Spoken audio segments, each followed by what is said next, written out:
أعوذ بالله من الشيطان الرجيم بسم الله الرحمن الرحيم وصلى الله على نبينا محمد وعلى آله وصحبه وسلم تسليما mbokku téléspectatrice Médina TV ñu ngi leen di nuyu fi lañ doon nuyoo di leen ziyaara di leen ndokkeel ci aljuma ji di nuyu techniciens yi Serigne Saliou ak Ismaïl ñi yor technique beeg caméra beeg montage bi di nuyu waa réew mi yëpp kilifa diine yeeg kilifa aada yi ak waa jàngu bi tey ñu am gan bu spécial bu ñu war a dalal muy Pam Ndiaye Pam Ndiaye nekk ci milieu audiovisuel bi ci wàllu théâtre ci wàllu culture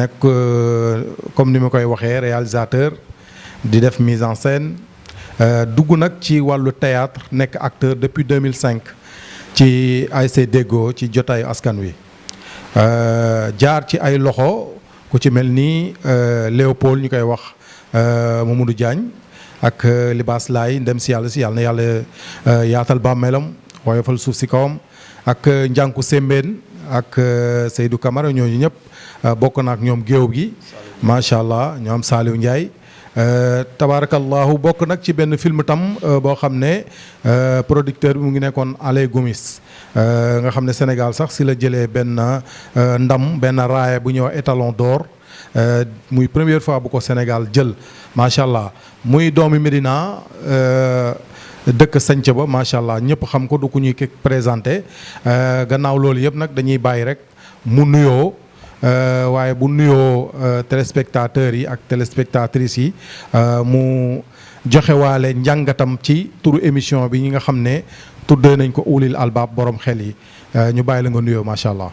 waaw maa ngi salaamaaleykum ñëpp di salaamaaleykum techniciens yi. di ñaan jàmm yàgg ci réew mi. saxal ko ci àdduna bi yëpp. di la remercier Oustaz si invité bi nga may invité. macha allah di rafetlu aussi turu émission bi. bi nga xamante ne moom nga ni mooy ñiy xalaat. ulil albaab. waaw ulil albaab je crois que ñuy xalaat nag buñ koy wax xel moo tax. te xel aussi bu ko nit amee soxla nañ si mu généreux mooy muy partager parce que générosité loolu tam da si bokk. te xel tam buñ ko waxee xam-xam la te xam-xam. soxlawul ngay sant Macron wala Trump. soxlawul ngay sant Einstein. xam-xam yàlla doo ko teg pour ñëpp. ba pare yéwén si jagleel ko nit ñi. jàlle ko bépp mbindeef mépp mais nit moo si xalifa. jërëjëf. macha allah barakallah kon bu ñu la déggee mel na ni xel ñëpp la ko yàlla jagleel waaye nag dafay des ci nit ki mu jëfandikoo ko ndax nit ku nekk ni ko borom subhanahu wa taala waxee ci alquran daf ñu waxoon wa allama al aadama asmaa'u kullaha doomu aadama lépp luy xeetu xam-xam xamal nañ ko dafa des rek ci ñu activer ko ci moom waaye mu dajeeg ñoo xam ne ay pédagogue lañ ñu activer loolu ci moom wàllu xam-xam boobu kon xam-xam lu am solo la waaye tamit xel tamit lu am solo la ndax xel moo fi mën a nekk pour xam-xam am dama koy faral di wax nit ki mën na am doctorat waaye su fa xel mi nekkul doctorat boobu dootul amati njëriñ gis nga këyit rek moo fay nekk boo xam ne dañ koy cadré waaye nit ki moom xel man nekkatu fa macha allah tey nag ñu ñëw ci suñu émission bi nga xam ne mooy série télévisée yi loolu mooy suñu thème émission tey ci ulil albaab nga xam ne dafay jaadu lépp lu doomu aadama di def tamit mu ji jariñoo xelam ni ko yàlla waxee ne borom xel yi laay waxal tey ñu nekk ci jamono joo xam ne série télévisée yi dañoo bari sénégalais yi tamit ñu ngi koy consommer ndax am na ci yoo xam ne boo xoolee bu commencé mbedd mi dafay set wicc nit ñi ngi ci seen salon yi di seetaan série yooyu waaye nag mu am ci réew mi ñoo xam ne ñu ngi décrier série télévisée yooyu ndax novelas yi ñoo fi nekkoon démb nit ñi di ko ñaxtu tey doomu réew mi jël ko mu nekk initiative bu baax parce que ku nekk da nga am sa culture waaye nag mu mel ni jëluñu ñun suñu culture dafa mel ni ñoom dañuy jël culture tubaab yi ak yu mexicain yooyu jaxase ko di ko jouer ay série di ko jox sénégalais yi tey ban jàngat nga ñu mën a defal ci loolu. waaw xam nga avant tout damay féliciter. képp ku am intention même ñi defagul. bëgg def film. parce que def film du lu yomb. et puis oustaz da nga wax lu am solo mooy série télévisée maanaam. téléfilm yi. téléfilm yi dafa am différence ak cinéma yi. parce que di nga gis ku koy def. ñëw commencé def 3 nekk ci ay téléfilm ñëw ne cinéma lay def. cinéma c'est autre chose comme que nag ci téléfilm yi ngay wax. te novelas ñoo si nekkoon donc gars yi am nañu mérite parce que avant novelas rek la ñu fi am te culture bokkul. ñun ñu commencé di def ba ku nekk mbedd mi ñëpp di seetaan yi donc mention spéciale ak ñi koy def. mais léegi nag comme que ñoom nag commencé nañ ko def ba nit ñi dem di leen seetaan yi parce que série la moo tax téléfilm parce que cinéma mën na nekk benn film rek court métrage wala long métrage. film bi neex na neexul l'essentiel waa ji objectif am atteindre mooy li mu bëgg a bind histoire am leer na. léegi bu dee téléfilm nag code narratif bi bokkul ak bële. parce que bii da nga war a def ni nga war a bindee ay série la maanaam yu bëree bëri. nga war koo def ba nga xamante ne. léegi yow tam donc li nga si war a def donc public bi. li ngay war a gañ mooy ni attraction bi am si ñoom. nga xam ne da nga ñuy captiver wala dañ ciy accro dañ ciy nekk. léegi nag comme que nag dañoo bàyyi novelas yi. ñëw si téléfilm yi commencé ko seetaan. léegi nag ñiy def téléfilm yi. donc nañ def loo xam ne buñ gis suñu bopp la parce que culture bokk. effectivement macha allah barakallah bu ñu la déggee mel na ni kon ku wax théâtre ku wax série télévisée wax culture te ku wax culture wax nation ñun nag ñu nekk nation boo xam ne niñ koy faral di waxee saa su nekk 95% musulman moo am loo xam ne suñu diine nanguwu ko moo am loo xam ne tamit suñu culture nanguwu ko moo am loo xam ne tam suñuy caada nanguwu ko. waaye ñu gis tey série télévisée yi bu dee daw ci kër yi dem na ba toll ci niveau boo xam ne wayjur yi am nañu kersa toog ak seen njaboot di ko seetaan ndax dafa am lu ñu ci dugal loo xam ne bokku ca wax naa ko sànq dañuy dem jëli culture tubaab yi wala yu mexicain yi nga xam ne ñoom peut-être duñu basé wu sax ñoom ci seen diine.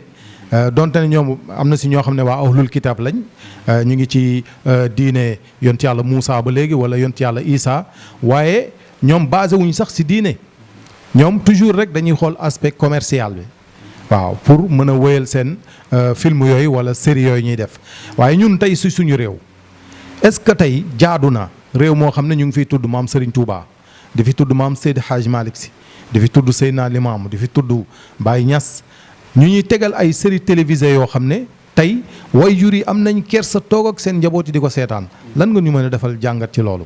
waaw xam nga loolu du lu rafet. mais ku nekk li mu décidé ci ay projet te lu tax ma ne da nga def lu am solo mooy yaa ngi wax théâtre yoo kii parce que théâtre moom c'est autre chose. da convention théâtrale ak convention yi am ci téléfilm yi cinéma yi sax bokkul. dëgg la donc bu ñu bàyyee comme ni ñu wax sànq. daw novelas yi ñëw si ñun parce que yaakaar naa gis fi loo xam ne sunu aada la lu koleex ñun. te xam nga lu mel ni tey jii. man dama mës a dugg kër benn sëriñ xalif benn xalif si xalif généraux yi ne si Sénégal fi moom mës a dugg si kenn si ñoom. bi ma demee dama leen fekk ñuy seetaan ay sunu téléfilm yi maanaam théâtre la ñuy wax boobu. ñoom théâtre la entre guillemets théâtre lañ koy waxee. ñoom dramatique ñu koy seetaan. léegi ñu defoon benn film bu tuddoon baal na ma si kii bi bu tuddoon À qui la faute. maa ngi ko defoon maa ko réalisé woon maa ngi nuyu de passage Mariam Balde Ndiangu Sémène ak sama gars yi ma ko defaloon ñoom Seydou Camara. Mamadou Dia. Diallo. remercier Simon Meles bi ñu ko defee. film bi dafa dem benn mois sama numéro téléphone dafa nekkoon. man bi ma ko réalisé. mais mën naa ne bi film bi jénnee ak commencé daw si réseau yi. mën naa ne toog naa 1 an boo xam ne. chaque jour nit woo ma. te ñu si bari. dafa nekk léeg-léeg si këru diine dañu ma doon woo di féliciter groupe bi. yaa ngi comprendre. léegi buñ toogee ñu daw ba làqu si benn chaîne muy J Magique. te J Magique boobu sax. parce que indi doo si gis lu ëpp. mais dinañ def un peu affaire travesti maanaam. dinañ gis jël ko góor ñu solo ko jigéen. mu yor ay gestes yu un peu efféminé. or. bu ñu day la ñëw suñu film yi war ko toogal suñu papa yi suñu sœur yi suñu soxna yi suñu mag ñi et tout ñu fay gis li nga xam ne moom la ñuy daw fële mais loolu day doy waar te léegi nag gars yi gis nañu affaire que ne loolu moo avancé ñenn ñi gis nañ ne loolu moo la ñuy gën a jox plus de vie ñoom day dem ba ñoom ki def filmam promotion la ci soxla ak visibilité léegi da koy jaral rek moom mu ne comme que lii moo ko mën a yokk xaalis sponsor yooyu ñëw moom da koy def effectivement mais loolu du solution war nañ mën a beneen solution parce que ñoom it production dafa metti effectivement du bari da ci làqatu mais daal te tamit ñi koy seetaan nañu xoolaat seen bopp. parce que tamit li sëñ Cheikh doon am na loo xam ne daga na sa te ngor mayoo ko. mais bu ndee ba ñun suñuy propre film. nous sénégalais. nga naan kii bu ko jàpp zappel kii filmam dafa xaw a extra li ñuy wax dafa vulgaire. loolu nañ xoolaat suñu bopp. macha allah barakallah en tant que réalisateur dégg nañ li nga wax ci suñu série télévisée yi ni ma ko waxee mu dem ba léegi kersa di dox ci diggante baay ak doom ngir ñu bokk même salle bi pour seetaan.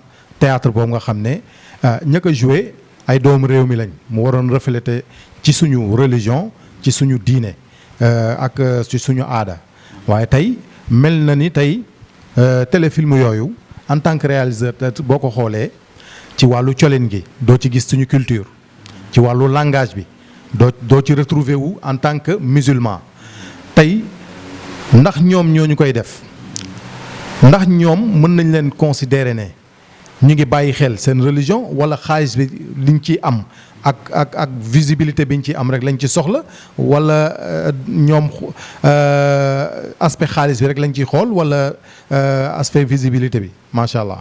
waaw xam nga nit dafa am secret dañ kumpa. te muy film xam nga lañ naan loi d'expression comme affaire Charlie Hebdo ci affaire liberté d'expression. dañ naan am c'est sans limite si am na limite. liberté d'expression am na limite. mais le cinéma. Exemple, le cinéma est sans limite. C'est un monde open. Mais il y a une différence toujours entre téléfilm et cinéma. Parce que nous avons un réalisateur au cinéma et un réalisateur de téléfilm. Mais il y a un réalisateur qui est filmé. Or, il y a un réalisateur de plateau, de radio, ainsi de suite, ainsi de suite, ainsi de suite. De ce fait que moi, je suis un réalisateur de là. Au fond de moi, je suis un titre. Parce que c'est pas une science exacte. Kenn moomu ko.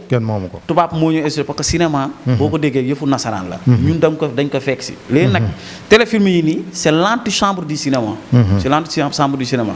parce que cinéma dañ bañ ne interdit au moins exemple 10 ans. 14 ans 16 ans ba 18 ans. 18 ans mooy lu yàlla xam doy na. donc de ce fait que ñun. téléfilm yi ñu yelloon nag. nit ñi seen solide parce que tamit imam war na mën a ñëw jiite tey imam bi sol costume effectivement ba pare jiite waaw mais solo bi sax dafa romb solo bi léegi parce que ñun dañ dem ba au delà solo beex yooyu sax dañ siy boole xam dafa ëpp maanaam seen cër yi doon laaxu ñeme nañ ko feeñal ñàq kees bi dañ ko di maanaam gars yi dañuy nekk si yoonu dindilee tabu dëgg la maanaam briser tabu yi parce que dañu jàpp ne loolu mooy yokk daaneel mesure barrière yi waaw dina daaneel mesure barrière yi or am na beneen yoon bu war a mën a nekk effectivement waaw macha allah ki teg ñëw filmam andi production yi def produit am moom souvent moo leen ne man lii laa bëgg waaye tamit day ñëw rek mu defal ko te parce que fii am nay bindkat yu mag am na ay acteurs yu mag ay comédiens yu mag ay réalisateurs yu mag a mag a mag a mag macha allah. dëgg la donc nag ñun rek ñooy xalaat fi ñuy tegu rek. dëgg la macha allah waaw ñu toll si jamono boo xam ne comme niñ ko waxee sànq gis nañu série filmu mexicain yi ak européens yi sax d'ailleurs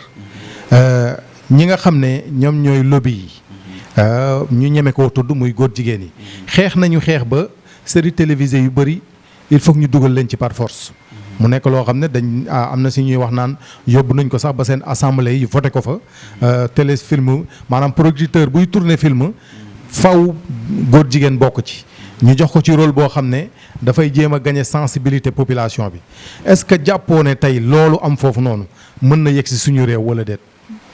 waaw non bu du mën na egsi suñu réew sax mën na ko romb. parce que gis nga c'est pas pour rien. que Sénégal ñu naan mooy le nez de l'Afrique. parce que nasaraan si dafa dem ba gis ne peut-être bu réussir yenn yi Sénégal rek. mën na ko réussir si lu des si Afrique. allahu akbar parce que am na dëkk yoo xam ne am nañ ko. Sénégal nag mooy li ñu wax rek. boo demee sunu mbokku chrétiens yi jàmm nga fay fekk. boo ñëwee si ñun jullit yi jàmm nga fi fekk. li ñuy dëkkandoo ñun fii rek la am.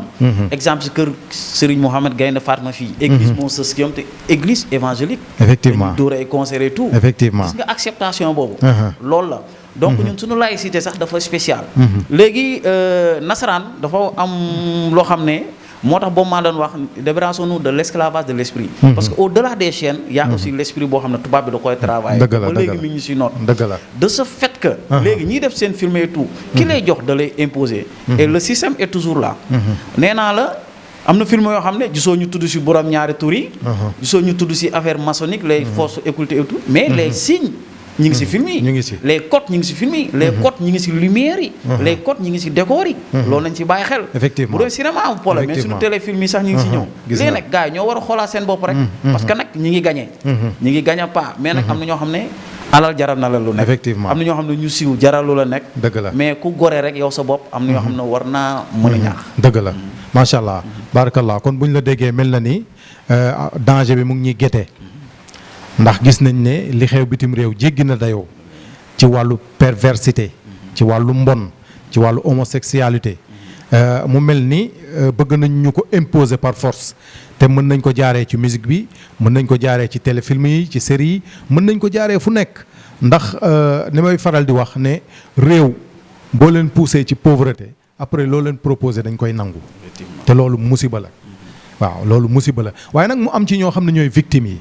mooy xale yi nga xam ne ñoom ñooy toog di seetaan loolu te xale dafa war a toll ci ñu éduquer ko waaw yonent bi sallallahu alayhi wasallam sax dégg nga ko mu ne sa doom bu amee juróom-ñaari at neexal ko pour mu julli waaye bu amee fukki at bàccal ko pour mu julli loolu mënu la ñàkk waaye dem nañ ba indil ñu ay loi yoo xam ne sax xale bi ñemeetoo ko yar ndax am na foo xam ne boo fa eggee ak moom yoon ñëw dal ci sa kaw teg la loxo léegi nag xale boobu ñu ngi koy utal liberté léegi nag su fekkee xale boobu am na liberté yem mook nag ñu ñuy indil ay téléfilm yoo xam ne xale bi mën na toog di ko seetaan di ci jàngee ay jikko yoo xam ne du lu yàlla gërëm du lu yonante bi sallallahu alayhi wa sallam gërëm kon tey foofu lañ toll ci réew mi kon ku tiitul da ngaa yëgul li xew maanaam bu ñu la déggee kon ñu ñëwaat ci beneen laaj muy wàllu éducation ndax éducation dafa am solo ndax dama koy faral di wax ndongo yi fii nee naa leen école boo dem da ngay gis ci enseigne bi ñu bind ci travail discipline réussite ñett yooyu ñooy ànd waaw muy da ngay góorgóorlu ci li ngay def ànd ceeg yar pour mën a réussir moo tax yonent bi sallallahu alayhi wasallam sax moom daan wax naan adabani rabbi fa ahsana tahdibi maanaam yàlla yar na ma rafetal sama yar moo tax yonent bi réussir yàlla taggu ko tam ci jikko wa innaka la ala xuliqin azim tey nag ñu ñëw ci réew moo xam ne vraiment bu fekkee lii ñuy gis nii moo nar a continuer kon du ñu am njortu bu rafet ne suñu njaboot yi dañ am éducation bu baax ndax gis nga leen ci mbedd mi gis nga leen ci biir kër yi langage yi changé na gis nañ ay acteurs yoo xam ne sax ñu bëri dañ leen di imiter tey mais bu ñu joué pièce léegi dinañ ci dugal saaga wala ñu dugal ci wax ju ñaaw bu njëkk ba daaray Kocc mën nañ ko tudd bu daan wane scène boo xam ne mag rek moo ko mën a seetaan dañ la daan wan benn rideau ak ay dàll mais tey série yi ñuy gis dem nañ ba yegg ci diggu lal bi yegg nañ ci chemise de nuit yegg nañ ci ay nuisette yegg nañ ci loo xam ne xale bi bu ko xoolee rek vite fait dina comprendre ne ñii fii lañ jëm tey ban message ngay lancé ci ñi nga xam ne ñooy maison de production yooyu. waaw xam nga bu fekkee cinéma ni ma ko waxee sànq. damay tëb si kaw yéeg pour wàcc. xam nga tey jii da nga wax daaray Kocc Cheikh Tidiane Diop. yàlla na ko yàlla yërëm. amiin amiin di féliciter di nuyu aussi doomam de passage tonton Diop. moom ku moo ma njëkk si milieu bi. te ku ma si yàgg jox conseil la. dëgg la waaw tonton Diop mais Cheikh Tidiane Diop man pour man. waxuma sax Sénégal man dama jàpp ne. moo mën si monde bi. man loolu laa jàpp te loolu. macha allah waaw. man wallaay loolu laa jàpp te wane na te wane na ko man du ma si deñ te wane na ko. xam nga tey jii di nga dégg royal ci li Cheikh Tidiane Diop boobu doon bind. mais nag na ma gars yi baal mais pour ñu ne la royal ci Sembène day metti. dëgg la pour ñu ne la royal ci Absa day metti. pour ñu ne la royal ci Gaye Ramaka day metti. xam nga lu tax. mais nag angle da ko wax the truth is an offense but not a sin. boobu maa la sax moo ko way la vérité est une offense mais pas un péché. parce que tey jii. parlant de Sembène. dans Guelwaar en 91. parce que man gis xam naa le Noir 2 bi mu joué bu 1966 bi fekk moo fi. c'est je crois le Noir 2 ou la Noir 2 benn film bu njëkk. parce que Sénégal dafa teel a dugg ci affaire film. depuis 62 66 boobu jéenam. mais tey jii dans Guelwaar dañuy wane koo xam ne na ma yàlla baa dafa nekk ci beneen diine. ñëw di jaxasoo ak ku mu bokkulal diine. ba pour def loolu day solu transvestiru solu comme jigéen. pour mën a dugg si néegi kooku def naka su dul noonu. ba tey ji il a fallu mu am benn rencontre boo am mu def un bon discours. si lay wax ne benn loxo boo tàllal. joxoñ la juróom yalwaan la. mu attaquer le système. ce même système boobu ëmb nii lu bari. ñoo ko éliminer dans le film. mais enterrement ñu juum yóbbu ko si cimetière musulman yi. mais lan moo xew foofu li jullit gën a fonk. muy imam. wallaay muy représenté waaw. ban moment. mon personnage rek la woon aussi. ban moment. moment enterrement nu enterrement sacré. gis nga loolu. mais loolu nasaraan moo koy def. nasaraan moo koy def parce que nasaraan ñoo gérer seen film yi. te ni ma ko waxee avant ñuy dugg. Carmen. gis nga nu mu demee. Carmen. nga ñëw tey jii dans le film. Madame Bourette. Madame Bourette. y a le père de famille bu nekk ci basangam. jublu kabar julli. sa fille ñëw. mu dag interrompre julli bi. dem di ko xas di ko créer. wallaay. donc yooyu yëpp tubaab moo koy def. di yàgg na def ay affaire mais gars yi dañoo bàyyi nañ xel ci loolu. mais tamit loolu dafa am solo léegi nag ñu jóge ci cinéma. ñëw na ci sunu téléfilm yi nii. gars yi bu ñu bëggee daw foofu. dafa yéeme. parce que xale yi dañuy seetaan. mag ñi dañuy seetaan. donc ñoom bu ñu gisee yenn yi mais bu ñu làqoo ñenn ñi dañ koy roy. bu ñu la déggee mel na ni war nañu bàyyi xel jeunesse bi. ci ñi nga xam ne ñooy producteurs yi waaye aussi tam ci ñi nga xam ne ñooy acteurs yi. parce que ñoom la ñuy defal proposition yi ñu nangu ko ndax ni nga ko waxee léegi ci Gelawaar ci Carmen yenn maison de production yi nga xam ne daan nañ tourner ay film nga gis ne sax man am na ay film yoo xam ne ñu ngi ko fi doon seetaan ñu bëri di ko ñaawlu muy sëriñ daara boo xam ne ci biir film bi am def njaaloo na ci ba pare dem di jouer PMI yooyu yëpp gis nañ ko. waaw mu nekk ay affaires yoo xam ne ay messages yoo xam ne moom acteur bi ci boppam même su ko production bi bëggee moom mënoon na ko bañ waaw pour sédd ëllëg parce que image yi day resté même si nit ki su fi jugee tey Gelawaar boobu ngay wax ndem si yàlla si Abou Camara nekkatu fi yàlla na ko yàlla yërëm mais image yi ngi fi des fii kon yooyu tamit dafa jar a sóoraale waaw yooyu tamit lu jar a sóoraale la. dagguma la imam mais xam nga feu Abou Camara paix à son âme. man ñi ko côtoyé.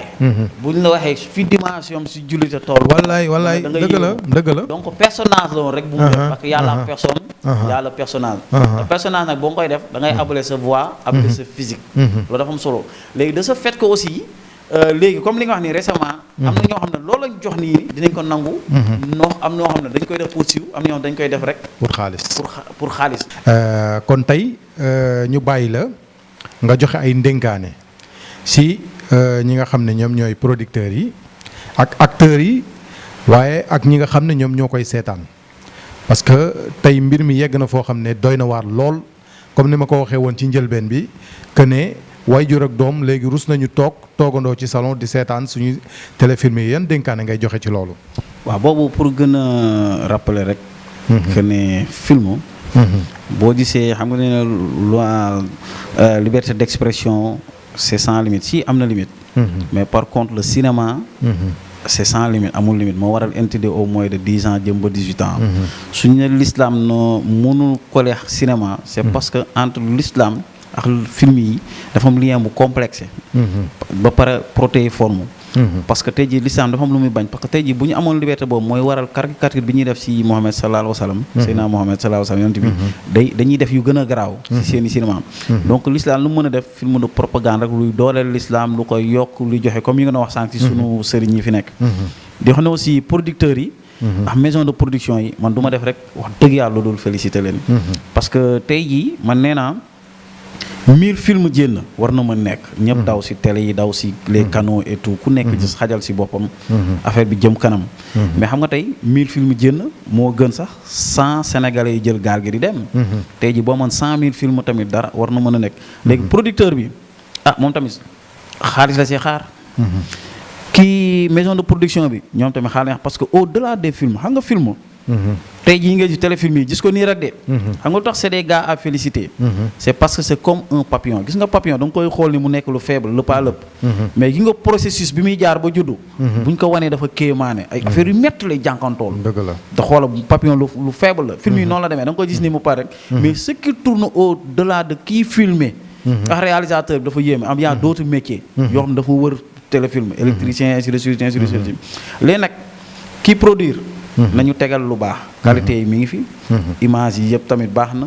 acteurs yi ñu ngi koy def et tout mais nañ tegal loo xam ne bu ñu toogee ak réalisateurs yi et tout scénaristes yi nañ teg loo xam ne ñun tam bu ñu ko defee wax dëgg yàlla dinañ nekk à l'aise ak suñuy pap ak suñuy doom ak suñuy yaay ak suñuy sœur parce que jigéen ñi dañ ci nekk victime xale yi nekk ci victime jigéen ñi bari accepté nañ ay rôle yoo xam ne toogoon tey duñ ko accepté waat wallaay ñenn ñi xaalis moo leen ci dugal du ñëpp nag ñoo xam ne mën a pexe ba ñu jëlee yenn yi ñenn ñi bëgg siiw rek moo leen ci dëgg da nga même boo leen fayal ñoom nañu siiw rek ñenn ñi dañ ko def parce que gëm-gëm te tamit si biir producteurs yi te du producteurs yëpp aussi am na ñoo xam ne producteur bi day yiw baax sell mais moo am si élément boo xam ne day nax jigéen ñi muy liggéeyloo yaa gis ku teg film yaa ji ko teg 4 caméra woote casting foofu fees dell boo wootoon casting 1000 jigéen mën nañ ñëw 50 góor ñuy ñenn ñi di wër naan jigéen bi yow laa jox actrice principale bi fii la xarija ba nax leen ba saaku leen fekk ñooñu intérieur jour sax bindaguñ ko dëgg la léegi tey jii film yi tamit war na mën a coller suñu réalité parce que nee na imam war na mën a sol costume ba pare ñëw jiite effectivement yaa ngi dégg parce que personnage rek la kañu saagaloo wañu kii du moom da personnage la dafa abale baatam ak physique am ñu bind script mais ñi fiy gée naka su du noonu dañ def ndànk jaru ko ëllëg moo tax effectivement ëllëg moo tax si biir quoi léegi nag di wax ne aussi acteurs yi nañu jàpp yokk seen formation parce que affaire bi am na fooy mën a jaar pour def am ñoom tamit nag ay autodidacte lañ boo leen jàngale ñaax rek ci par intelligence rek la laaj parce que li différencier théâtre ak film c'est juste un pas moom lañ jàng ko di wax nañ jàngal nit ñi un pas boobu lan la fii énergie bëri bi bëri dañ ko soxla fii na jeu bi juste rek le reste ñoom dinañ ko régler selon seeni cadre ak yooyu foofu laa moom li ma wax di alhamdulilah macha allah kon bu ñu la déggee mel na ni daal loolu mënul la ñàkk théâtre mënul ñàkk série télévisée mënul ñàkk mais na tegu ci éthique na tegu ci morale waaye tam nañ ci sóoraale suñu diine mu mel ni tuddoon nga ku mel ni Seydou Camara ku mel ni Pape Demba ku mel ni Ndiankou Sembène ñu defaloon leen ay proposition yoo xam ne teguwul ci éthique teguwul ci morale waaye tamit seen diine nangu ko waaye dañ koo bañ catégoriquement te loolu c'est à saluer képp kuy acteur war na xool ci ñooñu le waaw ci loolu nga xam ne sédd nañ ci cër seen borom waaye sédd nañ ci cër seen famille waaye itam sédd nañ ci cër askan wi ñuy dëkkal te loolu moo am solo nit ku nekk foo nekk li ko wolof yi di waxee wéet gore wéetalu ku gore kon tey macha allah bu ñu la déggee mel na ni daal du ñiy seetaan ñoom ñoo am problème waaye mbir mi fi mu déparé la ci producteur ba ak ci acteur ba parce que ñoom ñoo koy mën a composer pour jox ko askan wi kon ñooñu ñoom ñoo war a xool bu baax lan la ñuy jox askan wi macha allah kon xam naa waxtu wi dafay xëccu jëm ci jeex dañ lay bàyyi nga tàggatoo gërëm macha allah su ko defee ñu lay sant bu baax di la gërëm ci teewaay bi ak temps bi nga jël xajal ñu si macha allah yaa ngi bàyyeekoo ba biir Dakar vraiment maa ngi lay seen bi ngay wàcc ci taxi bi te vraiment loolu moom c'est à saluer tamit ci disponibilité bi macha allah. waaw di rafetlu mooy li nga wax sànq rek. xam nga tey jii ki joué saaga. saaga na. mais ki monté saaga bi. kooku kan la ak ki xool na lii nañ ko jàllale. waaw parce que war na mën a saaga ñu dagg ko. effectivement war na mën a saaga ñu dagg ko. waaw parce que bind dañuy wax ñett la. bind scénario exemple. dama dellu ginnaaw pour tàggatoo rek. parce que bind ba nga bind. mooy li possible. bind nga moment tournage bi loolu beneen écriture la. parce que mën nga bind loo xam ne réalité yi changé nga changé. au montage loolu tam beneen écriture la mën na changé effectivement mais xam nga loolu rek mooy lu possible. mais avant le possible y a le plausible. mais moment bi plausible bi nga xam ne possibilité ñëwagul. si nga war a xam nag li yenu maanaam li yenu maanaam. effectivement te gi nga da nga wax ñi ñuy seetaan ñoo gën a muus fuuf. ñi nekk si affaire yi ñi gis. effectivement parce que ñi ngi seen kër toog. joué ñu film joué wuñu théâtre joué wuñu cinéma. mais ñoo gën a intelligent am na film yu bari du ñëpp nag de. fii ay ngandam scénariste na ay ngandam réalisateur te tout maison de production. félicité ñëpp nag. mais am na ñoo xam ne laa la bind ñu defal ñu dara de. mais commentaires yi ñi def. mooy changer seen film. effectivement yaa gis ku amoon 15 épisodes. xool ay commentaires yu garaaw. yoo xam ne dolli na ko 30 épisodes de plus. effectivement foofu la mais. su ma defee loolu c'est normal. di remercier waa Medina TV. macha allah sëñ Ismaïl ak Saliou. Oustaz yow tamit pareillement. di wax ne man sanc balaa dëkk. sama soxna dëkk Serigne dégg ñu koy wax Daba maa ngi koy remercier. macha allah. culture sam pap dama ko wax dafa briser barrière entre Santhiaba ak Médina yooyu kiiwul yooyu culture da ko wax parce que dama déggoo la compétir 10 ans successivement di fa jël nawetaan zonal man mii gagné naa Santhiaba yóbbu naa déggoo gagné Santhiaba final théâtre jël meilleur acteur en 2012 si même année boobu noonu de la zone donc loolu nag maa ngi koy gërëmee loxo yi ma jaar ku mel ni Libaas yàlla na ko yàlla yërëm Moussa Diouf Léopold Diagne comme li nga wax Seydou Camara Ndiankou Sembel Saliou Ndiaye ba Saliou Ndiaye moom moo njëkk a jël ñu nekk plateau ma koy assister mu dem di jouer na ma réaliser man ma jouer donc Saliou moom ma njëkk a may opportunité boobu wax dëgg yàlla macha allah donc mention spéciale di wax ni lépp lu fi baax yàlla la lu fi dëng nag sama ñàkk xam-xam la rek quoi macha allah mais macha allah Médina TV quoi macha allah sa tamit émission bi macha allah macha allah barakallahu kon ñuy sant di gërëm bu baax sëñ Saliou mi nekkoon ci caméra bi ak Ismaïl waaye nga wax lu am solo ñu dugal ko ci rek laata ñuy dem muy am na kër gu mag gu fi nekk guy saytu ñu koy wax CNRA moom it ci liggéey bi la bokk war na mën a saytu loo xam ne dëppoo na ak suñu diine dëppoo na ak suñu ngor dëppoo na ak suñu moral mu bàyyi ko mu jàll waaye lépp loo xam ne dëppoowul ak loolu daf ko war di censurer warul bàyyi mu jàll warul bàyyi bu mu génn ba pare mu topp ci di daw waaye laata muy génn la ko war a saytu ba xam ndax lii war na génn wala warul génn loolu lu am solo la ñuy sant bu baax tamit Abdou Aziz Nia borom Medinatu Rasoul di sant téléspectatrice Medina TV may sant suma wajuru bu baax Serigne Moussa Gueye Laye ak suñu xalifa bu tedd bi Chérif Abdoulaye Thiaw Laye ak waa Ahlulaay yëpp di sant bu baax Boubacar Diallo borom Thiéniere FM émission defar jikko yàlla na yàlla def ci réew mi jàmm yàlla na yàlla defal ñu tawféex ñi nga xam ne ñoo loru ci géej yi ci feebar bi nga xam ne génn na yàlla na ko yàlla saafara ñi nga xam ne ñu ngi jël yoonu gaal gi yàlla na leen yàlla utal lu gën ba dootuñu jëlati gaal yi yàlla na yàlla def jàmm ci réew mi wasalaamualeykum wa rahmatullahi taala wa barakaatuhu